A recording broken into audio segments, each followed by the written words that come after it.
शिवः शक्त्या युक्तो यदि भवति शक्तः प्रभवितुम्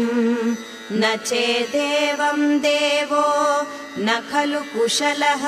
स्पन्दितुमपि अतस्त्वामाराध्यां हरिहरविरिञ्चादिभिरपि प्रणन्तुं स्तोतुं वा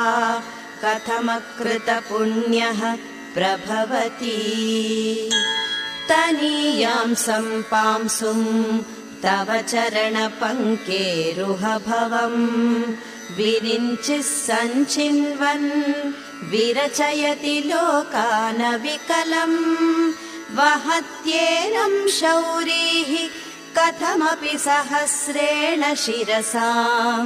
हरः संशुभ्यैनं